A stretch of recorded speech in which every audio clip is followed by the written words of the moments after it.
जब देश का बंटवारा हुआ था तो बहुत सारे लोग इस देश को छोड़कर पाकिस्तान चले गए थे, लेकिन बहुत सारे लोग जिनको इस देश की मिट्टी से प्रेम था वो यहाँ रुक गए। इस देश में क्या, इस आंगन में, इस घर में छुपा हुआ कोई दुश्मन भी है तो दुश्मन होता है, उसका खात्मा कर देना चाहिए, उसको नहीं छोड़ना चाहिए, क्योंकि दुश्मन घातक होता है और दुश्मन हमेशा खतरनाक होता है, उस पर भरोसा नहीं किया जाता है। सनातन धर्म एक भगवा पहचान है जिसमें साधु संतों को, महापुरुषों को जोड़ा जाता है। बताना चाहूंगा आपको, धर्म एक बहुत ही सशक्त पहलू है जीवन का। जी। धर्म की बहुत बड़ी व्याख्या अलग से बनाई जाती है, लेकिन वर्तमान में धर्म को इतना एक बहुत ही नाजुक और सेंसिटिव पार्ट बनाते हुए जी, इसको कई तरह से इसका फायदा भी उठाया जाता है जी। भगवान और ईश्वर की शक्तियों के पीछे धर्म को लगाया जाता है और जिससे लोगों का शोषण भी होता है और बहुत कुछ ऐसे गलत काम होते हैं जो धर्म की आड़ में होते हैं।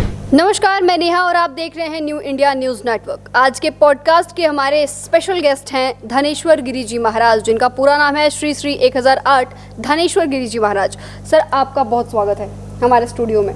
तो आज जैसा आप जानते हैं कि आज बहुत शुभ दिन है, आज बंगलामुखी जयंती भी है और आप माता बंगलामुखी के सिद्ध साधक भी हैं। तो आज सबसे पहले तो उसी से शुरुआत करेंगे, आज उसी पे बात करेंगे।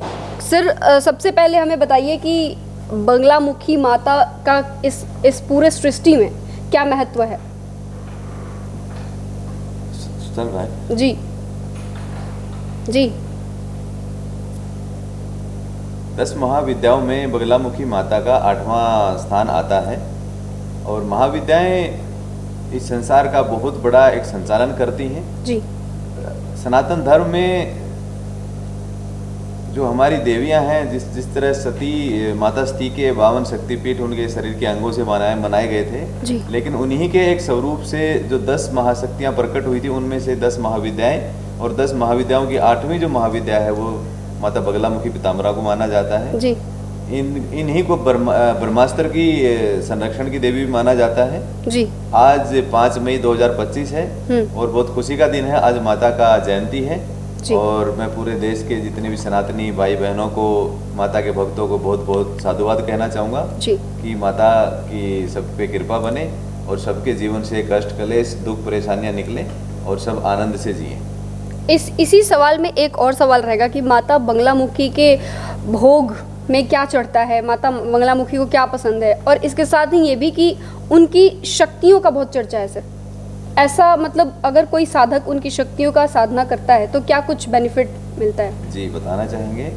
माता बगलामुखी पीताम्बरा देवी हैं जी। उनको पीताम्बर ही अर्पित किया जाता है। पीताम्बर वस्त्र पहनकर, पीताम्बर भोग बनाकर, पीला ही उनको ज़्यादा पसंद है जी। और माता बगलामुखी को विजय की देवी, शत्रु विनाशक देवी भी माना जाता है जी। तो बहुत सारे राजनीतिक लोग माता की पूजा करते हैं अपने राजनीतिक भविष्य को बनाने के लिए। इसके अलावा जो लोग शत्रु पीड़ित होते हैं जी, वो भी माता का आह्वान करते हैं ताकि उनको, उनके जीवन में किसी भी तरह का शत्रु या कोई भी कोर्ट कचहरी का मामला है या किसी भी तरह की ऐसी जो बड़ी परेशानियां हैं, उनका सरलता से निवारण करने के लिए माता बगलामुखी पीताम्बरा माई को लोग पूजते हैं और उनका आह्वान करते हैं जी।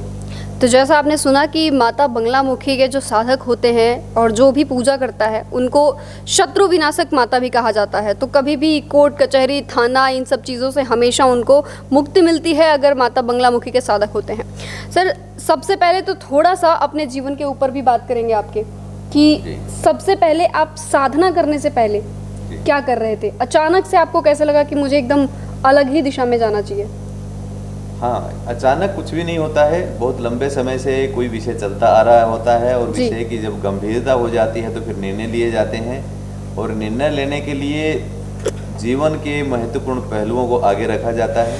हमने बहुत कुछ देखते हुए जब देखा जीवन की सार्थकता और जीवन का उचित मूल्य अगर हमें चाहिए तो हमें बड़े निर्णय लेने पड़ेंगे और बड़े निर्णय लेने के लिए हमने प्रकृति और सनातन धर्म को चुना और उसके लिए हमने संन्यास को चुना और संन्यास के बाद हमने जो जीवन में परिवर्तन और जो चीज़ें हमने देखी वो बहुत ही दुर्लभ और बहुत ही ऐसी रही जो ना तो किताबों में प्राप्त हुई और ना ही हमें किसी के द्वारा ज्ञान से प्राप्त हुई। स्वयं के द्वारा जागृत ज्ञान और प्रकृति का द्वारा जो ज्ञान प्राप्त हुआ है वो एक अनुभवी है और एक अनूठा ज्ञान है जिससे हम किसी के भी जीवन को, अपने जीवन के साथ साथ में किसी के भी जीवन को हम पलट सकते हैं, उसके जीवन से दुखों को, कष्टों को, परेशानियों को निकाल सकते हैं और साथ में ये अद्भुत ज्ञान जीवन के सार्थकता की तरफ हर व्यक्ति को ले जा सकता है। जी, तो सवाल ये भी है आपसे कि क्या ये आपका उद्देश्य क्या है भगवा धारण करने के पीछे? समाज की कौन सी भलाई छिपी है? क्या भूमिका निभाती है आपकी भगवा समाज के लिए? भगवा एक पहचान है जी, सनातन धर्म एक भगवा पहचान है जिसमें साधु संतों को, महापुरुषों को जोड़ा जाता है। हमारे जी। प्राचीन ऋषि, महर्षि, महापुरुष उन्होंने भगवा धारण किया। जी। किसी ने पीतांबर धारण किया, किसी ने श्वेतांबर धारण किया, किसी ने बागांबर धारण किया। जी, तो ये एक अलग परंपरा है। इस परंपरा से एक पहचान भी बनती है। जी। लेकिन अंदरूनी जो विषय है वो एकदम प्राकृतिक है। सनातन विज्ञान को और अध्यात्म को लेकर जो लोग विषयगत रहते हैं वो संत ही होते हैं और उनका पहनावा लगभग इस टाइप का ही होता है। तो हमारा भी पहनावा भगवान के साथ इसी तरह से है कि हम भगवा पहनकर भगवादारी हैं। हाँ, मतलब हम संत हैं और समाज में समाज कल्याण के लिए, जन कल्याण के लिए और प्रकृति के उन नियमों को पालन करवाने के लिए लगातार चल रहे हैं। जी, तो आपके अनुसार धर्म क्या है? आजकल धर्म के पीछे सभी जा रहे हैं, लेकिन धर्म का मतलब किसी को नहीं पता। तो धर्म है क्या?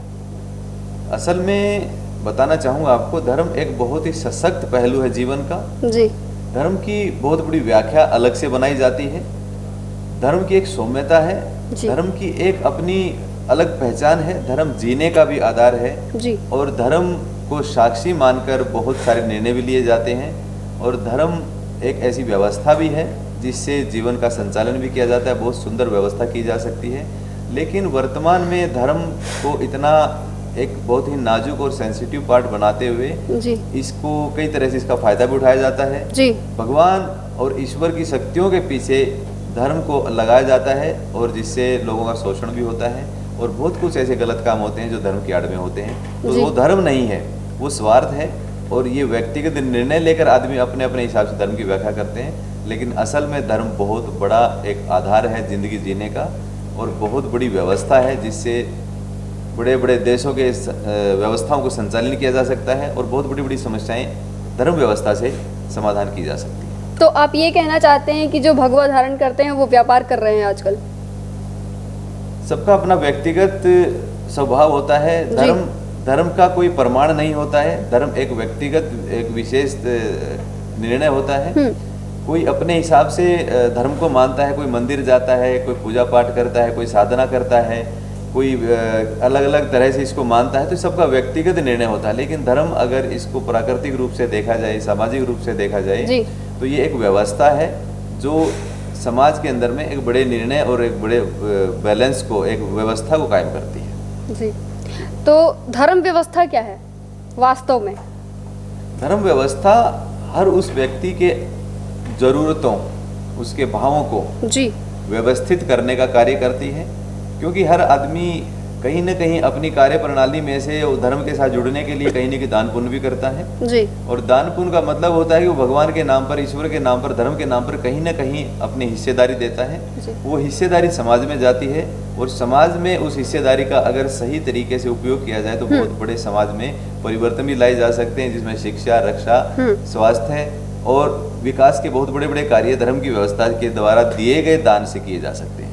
देखिए गुरुजी, 2-4 बाबा ऐसे हैं जो लाइमलाइट में रहने के लिए बहुत विवादित बयान देते हैं और कुछ महामंडलेश्वर ही हैं। तो क्या आप उनके बारे में कहना चाहेंगे, क्योंकि वो वाकई व्यापार कर रहे हैं, उनके बारे में आप क्या कहना चाहेंगे? हमेशा सुर्खियों में बने रहते हैं। ये एक बहुत बड़ा आज का विषय नहीं है, ये लगातार विषय सदियों से चलता आ रहा है। जी, जो आदमी भगवान को प्रेम करते हैं, ईश्वर को प्रेम करते हैं, भगवान को मानते हैं जी, और उनको सुबह शाम दिन रात उनका स्मरण करके चलते हैं, उनके भाव सौम्य हो जाते हैं और वो याचक हो जाते हैं। और ऐसे याचक जब किसी ऐसे आदमी की तरफ जाते हैं जो भगवान का नाम लेकर और कुछ ना कुछ आडंबर रचता है या भगवान के नाम पर कुछ ऐसी व्यवस्थाएं बनाता है, तो वो उसकी तरफ जाते हैं और उसी धर्म के नाम पर, उसी व्यवस्था के नाम पर लोगों को ठगा भी जाता है। और इसी तरह चलता आ रहा है देश में, ये कोई नई बात नहीं है। तो जिसको जैसी व्यवस्थाएं लगती हैं वो उस हिसाब से बनाता है और आम जनता भगवान के नाम पर इसी तरह ठगी जाती है, ठगी जा रही है। और ये व्यवस्था रुकने वाली नहीं है, सब ऐसे चलती रही, क्योंकि ये एक नाजुक भाव है भगवान के प्रति और भगवान के प्रति किसी बात का समझौता आम आदमी करता नहीं है। जी। और कहीं ना कहीं देखिए हमने ये भी देखा है कि कई बाबा हैं जो पर्चियाँ निकालते हैं, कई बाबा कहते हैं कि हमें हनुमान जी के दर्शन होते हैं, इस चीज़ का दावा करते हैं। और अगर हम रामायण काल की माने, महाभारत काल की माने, तो उसमें कहा गया था कि भगवान का नाम ही कलयुग में सत्य रहेगा, भगवान नहीं आएंगे, भगवान एक ही बार आएंगे। तो क्या ये बजरंग बली का दर्शन करना, पर्ची निकाल देना, ये सब ढोंग है या फिर सच में है कुछ ऐसा? ये एक व्यक्तिगत निर्णय है जिसका भी है। ईश्वर अनंत है, उनकी शक्तियाँ अनंत हैं, हर आदमी को अलग अलग उनके अनुभव भी होते हैं। अब कौन किस अनुभव के आधार पर कैसे कार्य करता है, ये तो उनकी अपनी अपनी प्रवृत्ति होती है। समाज में जो लोग किसी इस तरह की व्यवस्था में जाते हैं, चाहे वो हनुमान जी के नाम पे लगा लीजिए, शिव जी के नाम पे, या किसी माता की भक्ति के नाम पर जो व्यवस्थाएं बनाई जाती हैं, आडंबर या किसी भी तरह का सिस्टम बनाकर लोग चलते हैं, तो साधारण याचक अपनी परेशानियों लेकर वहाँ जाता है। और मुझे आज तक ऐसा कोई मिला नहीं है जो ये कह सके कि किसी भी आदमी का जो उस व्यवस्था के नाम पर, भगवान के नाम पर जो जाकर उस मंदिर में, उस स्थान पे, उस आश्रम में, देव स्थान पर जाकर वो दान पुण्य करता है, वो उसका अपने भाव से करता है। लेकिन वापस आके अगर उसका किसी भी तरह से कोई समाधान हुआ हो या किसी भी तरह से उसको उस व्यवस्था से कोई राहत मिली हो, ऐसा मुझे आज तक ना तो किसी ने दिखाया, ना मुझे देखने को मिला है। तो ये एक बहुत ही अंधा तरह का विश्वास होता है आज पब्लिक का। वो चलते रहते हैं, लेकिन वापस आकर वो एक संतुष्टि भाव से कुछ दिन तो रहते हैं, लेकिन फिर दोबारा उसी पड़ी पे भागने लग जाते हैं। गुरुजी, उनके बारे में क्या कहना चाहेंगे जो आज साइंस जैसे टेक्नोलॉजी के जनरेशन में भगवान के नाम पे अफवाह फैला रहे हैं? कुछ अंधभक्त ऐसे भी होते हैं जो उस बातों में आ जाते हैं और बहुत सारी चीज़ें दान दे देते हैं। कुछ लोग तो कहीं तो मारने की खबरें आ जाती हैं कि बाबा जी ने कहा था तो उन्होंने एक दूसरे को मार दिया। ये परंपराएं हैं, लोगों ने अपने अपने हिसाब से बनाई हैं, अपने अपने सिस्टम के हिसाब से अलग अलग लोगों ने परंपराएं बनाई, जिसमें बलि परंपरा भी बनाई थी जी। अब जो काली शक्तियों के भगत होते हैं वो मांस मंदिरा का सेवन करते हैं, लेकिन जो सात्विक भाव से शक्तियों का पूजन करते हैं वो बिल्कुल ही सात्विक भाव से रहते हैं, वैष्णव भाव से रहते हैं। कुछ लोग हैं जो शिव को मानने वाले हैं, वो ज़्यादा नशे की तरफ चलते हैं, उनको ये अलग अलग तरह के नशे का सेवन करते हैं। तो ये एक तरह की ना अपने अपने हिसाब की विचारधारा है, कौन किस लाइन में जाना चाहता है। इसी सर, कौन कहता है कि महादेव नशेड़ी हैं? नहीं, कहते नहीं है, लोगों ने इस चीज़ को धारण कर लिया है कि महादेव जो हैं वो गांजा, भांग, सुल्फा ये पीते हैं, वो इस टाइप से रहते हैं, उन्होंने एक तरह का मतलब विष पिया था, तो ये लोगों ने बनाया है जी। किसी ने इस चीज़ को देखा नहीं है। तो ये किसी तरह की ना आडंबर व्यवस्थाएं बना दी हैं, तो उन लोगों में वो लोग फिर एक दूसरे को फॉलो करते हैं, उन्हीं चीज़ों में चलते हैं। लोग चिलम जलाते हैं, कहते हैं महादेव के भक्त हैं। हाँ, तो भगवान का नाम लेकर सब चीज़ें आसानी से की जा सकती हैं, जिसमें किसी तरह की सरकार और कोई भी उन चीज़ों को बाधित नहीं करता है, क्योंकि वो परंपरागत तरीके से पहले से चली आ रही है। तो कहीं ना कहीं ये सनातन धर्म का उल्लंघन नहीं है? सनातन धर्म को तो कोई जीने वाला यहाँ होता ही नहीं है। धर्म के नाम पर अपने अपने हिसाब से अपनी व्यवस्थाएं चलाते हैं जी। सनातन धर्म तो बहुत बड़ा विज्ञान है, जिसको अगर देखा जाए तो पूरा ब्रह्मांड छोटा पड़ जाता है। सनातन धर्म की जो गणित है, सनातन धर्म के अंदर की जो विज्ञान है, छुपी हुई जो शक्तियां हैं, छुपी हुई जो बहुत बड़ी गणना है जी। उसको जानने के लिए ज्योतिष, आपका एस्ट्रोलॉजी बहुत छोटा पड़ जाता है, एस्ट्रोनॉमी बहुत छोटा पड़ जाता है। ब्रह्मांड का जो विज्ञान है, जिसके लिए बड़े बड़े वैज्ञानिक, बड़ी बड़ी प्रयोगशालाएं चल रही हैं, वो छोटी पड़ जाती हैं, फिर भी इसका विषय लगातार खड़ा रहता है। तो सनातन धर्म बहुत बड़ा एक ब्रह्मांड का विज्ञान है, जिसको जानने के लिए एक जन्म तो क्या कई जन्म भी छोटे पड़ जाते हैं। हमारे ऋषि मुनियों की उम्र ही खत्म हो गई, लेकिन वो लिखते लिखते रुके नहीं। तो सनातन धर्म एक बहुत बड़ा विषय है, लोग इसको नहीं जीते हैं, लोग अपने अपने हिसाब से व्यवस्थाओं को जीते हैं जी। और लगातार अभी भी लोग सनातन धर्म के ऊपर टिप्पणी करते रहते हैं, सनातन धर्म के ऊपर बातें करते रहते हैं कि सनातन धर्म को वो मानते हैं, सनातन धर्म को पूजते हैं, लेकिन समाज में सर कहीं भी सनातन धर्म की सच्चाई दिखाई नहीं दे रही है। जहाँ पे लोग पूजने का दावा करते हैं, अगर कोई भगवा धारण है तो भगवाधारी करके वो कुछ भी कर रहा है। पैसे कमाने का सबसे अच्छा जरिया है ये आजकल।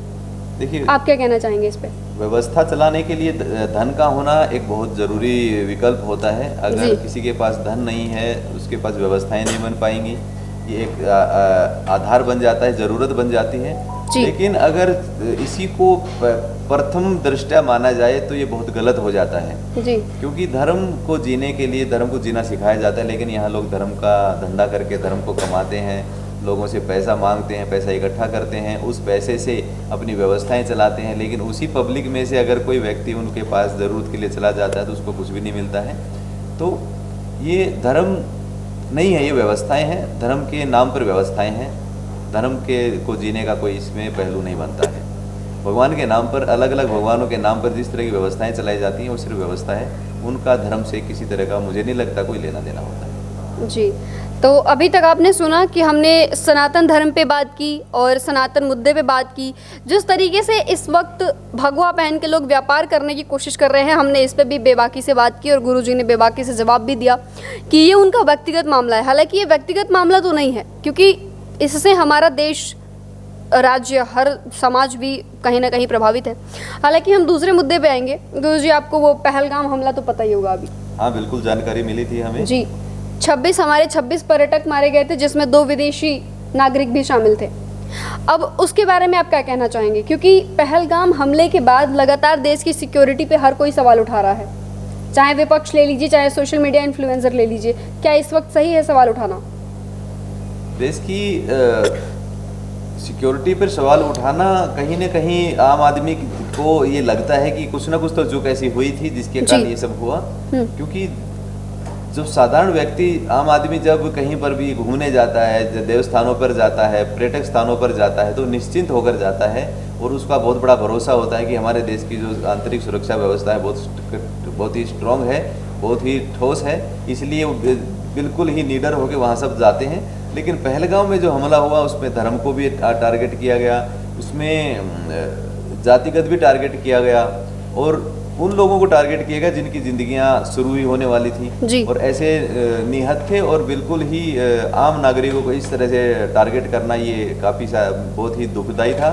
हमने भी इसके ऊपर काफ़ी अफसोस भी जताया, लेकिन कहीं ना कहीं चूक तो थी जहाँ पर ये सब हुआ और ये सब घटना कहीं पर भी दोबारा ना हो पाए, इसके लिए बिल्कुल ध्यान रखना जरूरी है जी। और देश की आंतरिक और बॉर्डर की सुरक्षा व्यवस्था को और कड़ा किया जाना चाहिए ताकि इस तरह की घटनाएं कहीं से भी किसी भी बॉर्डर से ना हो पाए और हमारे देश के नागरिक स्वतंत्र और निश्चिंत होकर इस देश की सभी स्थानों पर भ्रमण कर सकें। जी देखिए, एक बात तो हम भी कहना चाहेंगे, क्योंकि इस वक्त जो देश की सुरक्षा पे सवाल उठाए जा रहे हैं, इस पे सीधे तौर पे हम कह सकते हैं सर कि देखिए, छलिया बनके जो आतंकवादी देश में घुसे थे, छलिया बनके घुसे थे, हमारे इंडियन आर्मी का उन्होंने भेष धारण कर रखा था।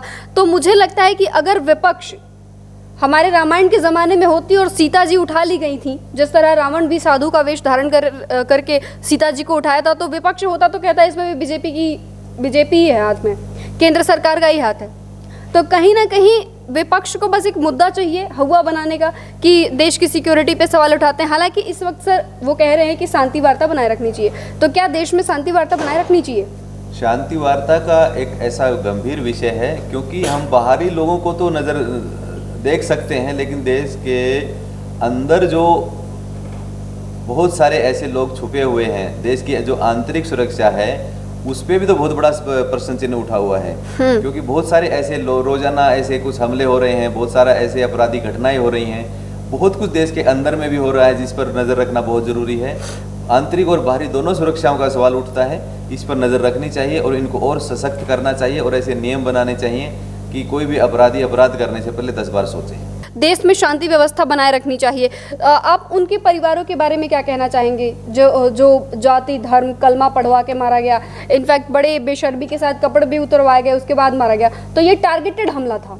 बिल्कुल और कुछ लोगों का ये कहना है कि हमारे देश के कुछ लोगों का भी इसमें हाथ है। क्या लगता है सर आपको?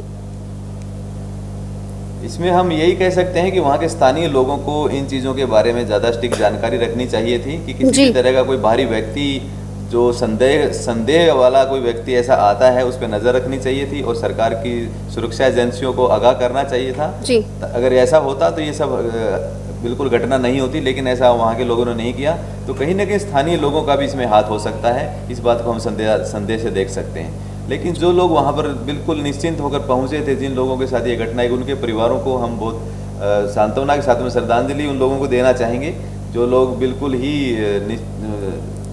वहाँ पर जाकर अपने देश की उस स्थान जी। पर जाकर जो आनंद लेने के लिए गए थे, लेकिन वहाँ पर वो दुख लेके जी। आए, और उस दुख का कारण भी कहीं न कहीं सुरक्षा ही माना जाता है।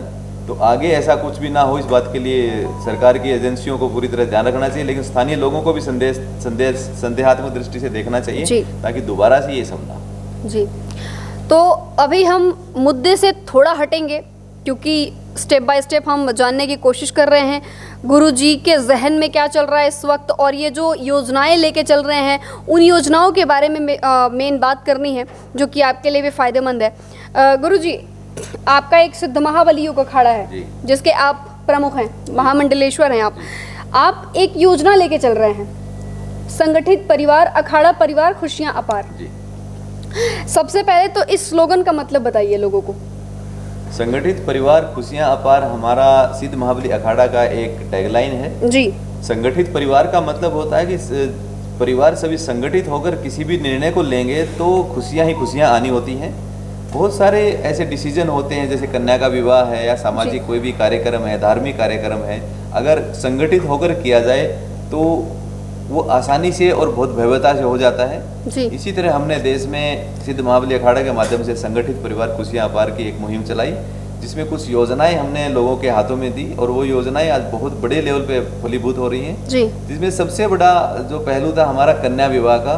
तो साधारण और गरीब परिवारों में एक बहुत बड़ी समस्या आती है कि जब कन्या घर में पैदा हो जाती है तो उसकी खुशी नहीं मनाई जाती है, लेकिन हम कहते हैं कि जिस घर में कन्या देवी रूप में आती है उस घर की तो खुशियाँ 4 गुना 10 गुना बढ़ जानी चाहिए, लेकिन ऐसा समाज में नहीं होता था। जब से हमने ये अखाड़ा परिवार की जो योजनाएं चलाई हैं, इसमें हमने कन्या को प्रायोरिटी दी है कि कोई भी कन्या किसी परिवार में जन्म लेती है तो उसकी जीवन यापन, उसकी शिक्षा, उसके विवाह तक के लिए जो भी व्यवस्था बनेगी उसको संगठित परिवार के माध्यम से पूरा किया जाएगा, और एक बेटी अपने जीवन को स्वाभिमान से जिएगी और उसके जीवन में कभी भी भव्यता की कमी नहीं आएगी। इस तरह से कई सारी योजनाएं हैं जो संगठित परिवार के माध्यम से युवाओं के शिक्षा को लेकर, युवाओं के रोजगार को लेकर और समाज में जिस तरह की व्यवस्थाएं, सामाजिक व्यवस्थाएं, उनको भी लेकर अगर हम संगठित परिवार खुशियां पार कर स्लोगन लेकर चल रहे हैं, ये सिद्ध साबित हो रहा है और लोग इसमें लगातार जुड़ रहे हैं। लोग इससे जुड़ कैसे सकते हैं? हमने सबको जिम्मेदार बनाने का सोचा कि हर व्यक्ति जो अपने परिवार के लिए जिम्मेदार होता है वो एक व्यवस्था के लिए भी जिम्मेदार हो। संगठित परिवार में हर आदमी अपने परिवार की तरफ से जिम्मेदारी ले और 1 रुपया रोजाना से वो पे करे। बिल्कुल 1 रुपया, महज 1 रुपया, बिल्कुल महज 1 रुपया, क्योंकि सबसे छोटा जो आज पैसा है वो 1 रुपया ही है। और हर महीने किसी न किसी ऐसे परिवार को, जरूरतमंद परिवार को अपनी तरफ से डोनेट करे। 101 रुपया हमने डाला हुआ है कि 101 रुपया वो डोनेट करे। 101 रुपया के हिसाब से जैसे किसी परिवार को 3 साल हो जाते हैं तो 3600 रुपया के आसपास वो डोनेट कर पाता है, लेकिन उसके बदले में 51,000 से 1 लाख रुपया तक अखाड़ा परिवार की व्यवस्था की तरफ से मिल जाता है, जो उसके लिए खुशी की बात है। क्योंकि आम और साधारण और गरीब परिवार के लिए इकट्ठा पैसा मिलना बहुत मुश्किल होता है। इसके लिए वो कर्ज भी उठाते हैं, बहुत कुछ गिरवी भी रख देते हैं, ब्याज पे भी उठाते हैं, और उस पैसे को उतारने के लिए उनकी ज़िंदगी में बहुत समस्याएं और प्रताड़नाएं आती हैं। इस समस्या का हल हमने भी किया और ये लोग समझ में भी आ रहा है और ये चल रहा है जी। तो ऐसे में देखा जाए तो जब लड़कियों की शादी करवाते हैं आप, तो उनके लिए क्या क्या मुहैया कराई जाती है? और सबसे बड़ा सवाल ये है कि क्या ये भी बाकी NGOs और संस्थाओं की तरह सामूहिक विवाह होता है? नहीं, हम सामूहिक विवाह नहीं करवाते हैं, क्योंकि कन्या का एक अपना स्वाभिमान होता है और कन्या परिवार का भी एक अपना समाज में एक स्वाभिमान होता है। जी बिल्कुल। तो स्वाभिमान भी हम जीने का आधार मानते हैं, क्योंकि किसी की अगर स्वाभिमान पे, मान सम्मान पे बात आती है तो वो आदमी जीते जी मरने जैसा हो जाता है जी। तो कन्या का विवाह उसी के घर में होता है, और जो व्यवस्थाएं हम कन्यादान का सामान है, टेंट का, कैटरिंग का, राशन का, जो भी व्यवस्थाएं होती हैं वो 2 दिन 4 दिन पहले हम कन्या के परिवार को सौंप देते हैं, और वो अपनी इच्छा से अपने ही लोगों में, अपने ही आंगन में, अपने परिजनों के बीच में कन्या विवाह करते हैं। इससे परिवार की खुशियाँ भी बढ़ती हैं, और जो एक बेटी एक स्वाभिमान से जीने का सोचती है उसका सपना भी पूरा होता है, और परिवार भी कर्जों से और इस तरह की लेन देनदारी के बोझ से बच जाता है जी। और अभी तक कितने राज्य और कितने लोग इस योजना से लाभान्वित हुए हैं? कई स्टेट हैं, जैसे यहाँ पर हरियाणा है, पंजाब है, राजस्थान है, दिल्ली है, उत्तर प्रदेश है, मध्य प्रदेश है, साउथ का भी अपना बॉम्बे है, इधर का जो कर्नाटक है, ये भी लगातार जुड़ते जा रहे हैं अखाड़ा के साथ में, और परिवारों की तो श्रृंखला बढ़ती जा रही है। सुना है ये योजना बिहार तक भी गई है। हाँ, बिहार भी गई है। बिहार में शादियां हुई है बिहार में कन्या शादी में सामान गया है, व्यवस्थाएं गई हैं। और सबसे बड़ी बात यह है कि लोग इस चीज को अपने स्वेच्छा से मान रहे हैं जी। और उनको लग रहा है कि जो उनकी गरीबी के लिए लोग उनका जो मजाक उड़ाते थे, जो उनकी गरीबी के लिए कोई सुनने वाला नहीं था, सरकार भी जो कुछ करने वाली नहीं थी, और जो भी लोग धनी लोग होते थे वो उनका हमेशा फायदा उठाते थे, पैसा देने की आड़ में उनको टॉर्चर करते थे, वो सब आने वाले समय में बंद हो जाएगा और एक सामान्य परिवार भी स्वाभिमान की जिंदगी जीने के लिए खड़ा हो जाएगा। जी, तो अभी तक इससे बिहार तक के लोग भी लाभान्वित हो चुके हैं। गुरु जी, एक बात पे फोकस करना चाहूँगी। देखिए, अभी हरियाणा, पंजाब, दिल्ली विल्ली की तो बात ठीक है, बिहार तक आप अपनी योजनाएं कैसे भेजते हैं?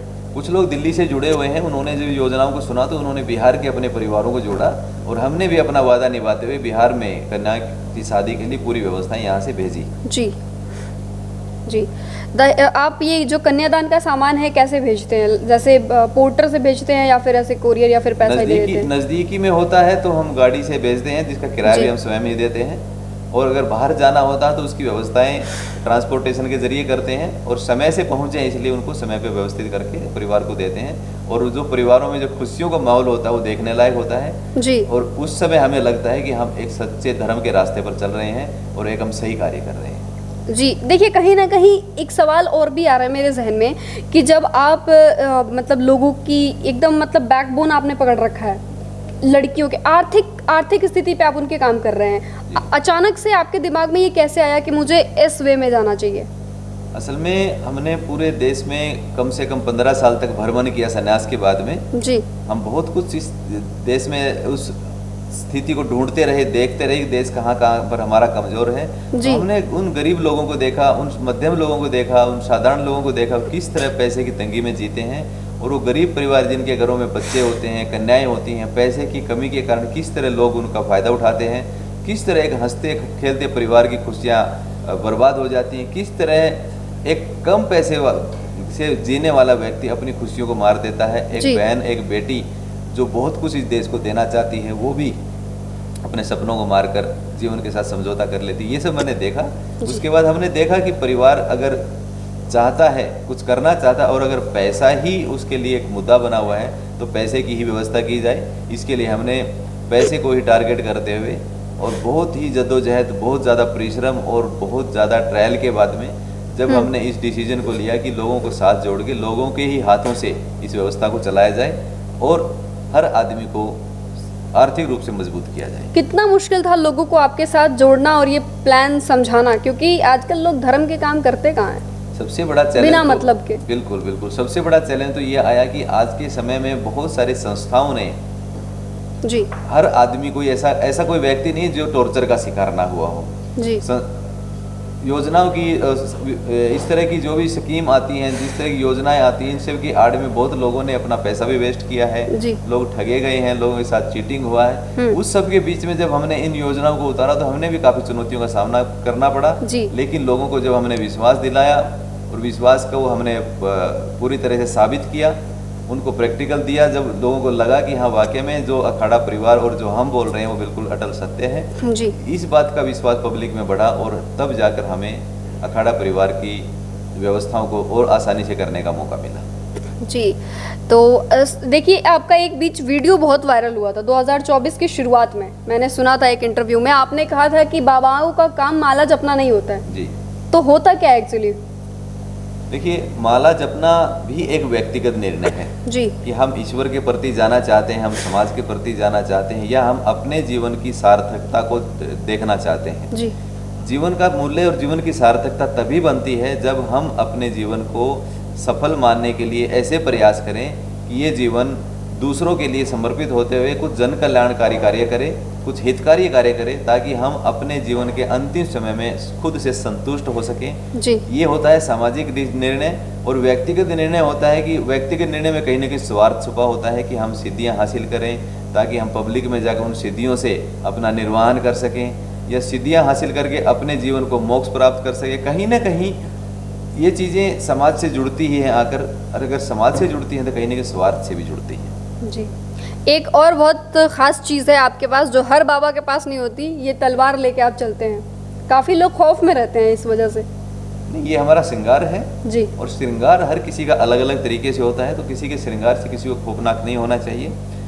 और हमारे सभी देवी देवताओं के पास में सभी शस्त्र होते हैं जी। तो हम भी अपने साथ रखते हैं, और ये हमारा एक श्रृंगार है, हमारा गहना है, और ये हमें एक तरह से शक्ति भी देता है। जी। क्योंकि माँ भवानी की हम पूजा करते हैं, माँ बगलामुखी को हम मानते हैं, तो जी। इसलिए हम शस्त्र रखते हैं, और शस्त्र हमारा गहने की तरह है, हमारा एक अंग बन के चलता है, और ये हमारी रक्षा के लिए भी है, दूसरों की रक्षा के लिए भी है। सनातन धर्म में एक सन्यासी को, एक साधु को कई तरह से अधिकार दिए गए हैं, जी। जिसमें भ्रूण रक्षा, गर्भवती महिला की रक्षा, जी। कन्या की रक्षा, बच्चे की रक्षा, स्वयं की रक्षा, और किसी भी गाय की रक्षा और किसी जीव की रक्षा। अगर ऐसी रक्षा में अगर हमें शस्त्र की इस्तेमाल करने की जरूरत पड़े तो संविधान में भी इसमें कोई ऐसे नियम नहीं जिसको सजा का प्रावधान माना जाए। जी। जी। तो मतलब आप इसको रख सकते हैं, ऑफिशियली आप रखते हैं। जी बिल्कुल। तो जैसा आपने सुना इस वक्त, अच्छा ठीक है, अभी खास हमारे पास एक लास्ट अंत सवाल होगा, अंतिम सवाल नहीं कह सकते हैं, आगे भी सवाल हैं हमारे पास। मेरा सवाल ये है आपसे कि लोग आपसे कनेक्ट कैसे हो पाते हैं? जैसे कि ये जो अखाड़ा है, इसके लिए क्या आपने एम्प्लॉयज़ रखा है? कैसे काम होता है ग्राउंड पे? नहीं, समाज में अच्छी पहल लोगों के मुख से प्रचार का माध्यम बनती है। जी। जब लोगों को लगता है कि हाँ हमारा अच्छा काम हुआ है, हमारा भला हुआ है, और कोई जी। ऐसी व्यवस्था है जिससे हमें लाभ मिल रहा है, तो लोग एक दूसरे से प्रचारित करके इस चीज़ को कर रहे हैं। इसके लिए एम्प्लॉय और कोई इस तरह की व्यवस्थाएं हमने नहीं रखी हैं, जी। क्योंकि लोग जिसको मिलता है वो 10 को बताता है, और 10 को मिलता है वो 100 को बताता है। इस तरह से ही अखाड़ा की व्यवस्थाएं सामाजिक और पारिवारिक तौर पर लगातार बढ़ रही हैं। जी। सुनने में आया था एक बार अखबार में ये खबर भी छपी थी कि आपने तेंदुआ से पंगा ले लिया था। जी, तेंदुआ जंगली जीव है, और उस दौरान में हम साधना काल में थे, हिमाचल अपने आश्रम पे ही थे, और रात को 11:30 बजे के आसपास कोई जंगली ऐसा तेंदुआ आ गया था, काफ़ी गुस्से में था, और हम भी खाली हाथ थे, तो उस टाइम उसके साथ भिड़ंत हो गई, तो हमारा ये अंगूठा और काफ़ी जगह हुआ था, और उस दौरान में हमने उस तेंदुआ को काफ़ी क्षतिगत कर दिया था, और वो डर के वहाँ से भाग गया था। लेकिन उसके बाद हमने 1 हफ्ते तक एडमिट रहना पड़ा हॉस्पिटल में, और तभी मीडिया के जरिए से सब प्रचार भी हुआ था। जी। और हम डरे नहीं थे, क्योंकि हम साधक हैं, जी। और साधक निडर होता है। हम अपने जीवन से इतना प्रेम नहीं था, लेकिन जब कोई चीज़ सामने हमारे ऊपर आक्रमण करने आती है, तो हम उससे बचने की बजाय उसको प्रतिकार करना हमें अच्छा लगा, इसलिए हमने उसको काबू करके और उसको जख्मी करके वहाँ से भगा दिया। और अखबारों में ये भी लिखा हुआ था कि आपने आश्रम की रक्षा के लिए भी ये कदम उठाया। जी जी, जी। जी। और अगले सवाल की ओर बढ़ेंगे कि जिस तरह से आप अपने काम को लेके अग्रसर हैं, जी। आपने कुछ देर पहले हमें बताया था कि एक जीनियस कोड नाम की एक आप योजना लॉन्च कर रहे हैं। जी। ये जीनियस कोड है क्या? असल में जीनियस कोड योजना नहीं है जी। ये एक ऐसी चाबी है जिसको हर व्यक्ति, हर स्टूडेंट, हर जी। व्यापारी, हर बिजनेसमैन, हर इंडस्ट्रियलिस्ट जिसको सोचता है। जी। जिस तरह बच्चा पैदा होता है तो वो जीनियस पैदा होता है, जी।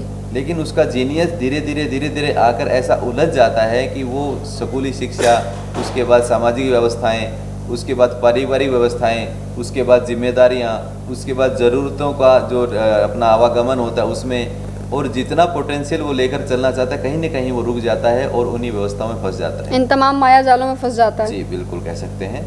और इसमें ये जीनियस कोड एक बहुत बड़ी विज्ञान है। जी।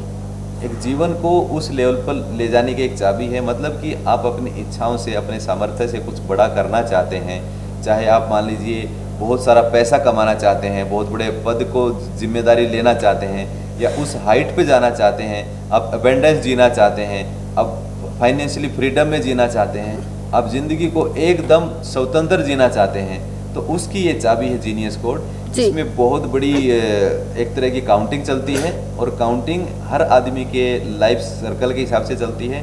आजकल आप देखेंगे कि जो भी लोग हैं, चाहे वो स्टूडेंट हैं, चाहे महिलाएं हैं, अगर उनके जीवन में समस्याएं आती हैं, या तो वो कहीं ना कहीं आश्रम बाबाओं के पास जाते हैं, या वो पीठ शक्ति पीठों पे जाते हैं, या वो किसी आचार्य के पास जाते हैं, या किसी ज्योतिषी के पास जाते हैं, या किसी तांत्रिक के पास जाते हैं। बिल्कुल। और मैं आज भी दावे के साथ कह सकता हूँ, इन सब के पास जाने के बाद भी और हज़ारों रुपए खर्च करने के बाद भी उनको किसी तरह का कोई समाधान नहीं मिलता है।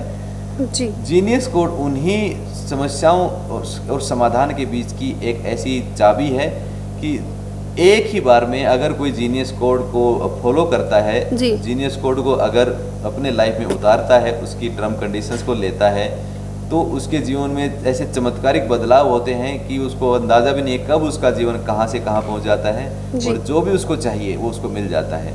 क्योंकि सभी कुछ चीज़ें, चाहे वो फाइनेंस है, चाहे वो खुशियाँ हैं, चाहे वो व्यवस्थाएं हैं, सारी हमारे चारों तरफ ही घूमती हैं, लेकिन वो हमारे पास क्यों नहीं आती, इस बात को कोई नहीं सोचता है। स्ट्रगल करते हैं, सारी उम्र निकल जाती है, उम्र के आखिरी पड़ाव में भी आदमी ये सोचता है कि मेरे पास ये सब होता तो अच्छा होता, लेकिन उसके पास जीनियस कोड नहीं था, इसलिए उसने पूरी जीवन संघर्ष किया, मेहनत की, खूब खून पसीना बहा, लेकिन उसको कभी भी वो सब हासिल नहीं हुआ जो वो चाहता था। ऐसे ही बहुत सारे करोड़ों ऐसे युवा हैं, करोड़ों ऐसी महिलाएं हैं, ऐसी लड़कियां हैं, ऐसे सपने देखने वाले युवा हैं जी, जो बेरोजगार भी हैं, कुछ स्ट्रगल कर रहे हैं, जीने के लिए अपने हिस्से का कमा रहे हैं। अगर वो जीनियस कोड को अपने लाइफ में फॉलो करें तो मैं दावे के साथ कह सकता हूँ उनका पहली बार में ही जीवन में वो परिवर्तन आएंगे जिनकी उन्होंने संभावनाएं जी। ये जो जीनियस कोड है ये युवाओं के जनरेशन पे, युवाओं पे किस तरीके से प्रभावित होगा? शिक्षा के एक दौर के बाद आदमी का स्टेबल होने का टाइम आता है जी। उस समय व्यक्ति को अपनी एनर्जी का, अपने जीनियस का, अपनी पोटेंशियल का तब भी नहीं पता होता है और वो अपने हिसाब से, अपनी सोच के हिसाब से, अपनी विचारधारा के हिसाब से, अपने व्यवहारिक तौर पे वो ऐसे चलता रहता है जी। उसको जैसा लगता है वो वैसा ही करता है। ऐसे में जो समय का जो सबसे बड़ा चक्कर होता है, क्योंकि व्यक्ति के पास सबसे कीमती समय ही होता है, वो निकल जाता है। समय को भी बचाते हुए और अपनी शक्तियों को भी बचाते हुए, अपने ज्ञान को बचाते हुए, अपनी ऊर्जा को बचाते हुए अगर जीनियस कोड इस्तेमाल किया जाए तो कोई भी व्यक्ति, इवन सिंगल व्यक्ति भी अपनी ज़िंदगी को उस लेवल पर जाकर सेट कर सकता है जहाँ पर आनंद ही आनंद, पैसा, खुशियाँ सब कुछ होती है जी। तो जैसा आपने सुना, हमने सनातन धर्म, पहलगाम, सनातन बोर्ड, तमाम ऐसे मुद्दों पे हमने बात की। जो कन्यादान होता है, कन्यादान वाकई में क्या है, इसका रियल डेफिनेशन अगर आपको देखना है तो आप सिद्ध महाबली योग अखाड़ा के वेबसाइट पे जाइए। samaya.in करके ये वेबसाइट है, सही कहा मैंने सर जी? तो आप उस पर जाके ये योजनाएं देख सकते हैं और कनेक्ट भी हो सकते हैं और योजनाओं का लाभ भी उठा सकते हैं। हालांकि अभी तो गांव-गांव, शहर-शहर, सिटी में हर जगह ये योजनाएं फैल भी रही हैं और लगातार लोगों को इससे लाभ भी मिल रहा है। और हमारे साथ इस वक्त तमाम जानकारी साझा करते हुए श्री 1008 धनेश्वर गिरी जी महाराज, जो कि महामंडलेश्वर हैं, आपका बहुत बहुत धन्यवाद सर। आप हमारे साथ आए और तमाम जानकारी साझा किए। फिलहाल के लिए अपने दर्शकों से लेना चाहूँगी इजाज़त, फिर मिलेंगे ऐसे ही खास जानकारी के साथ। नमस्कार।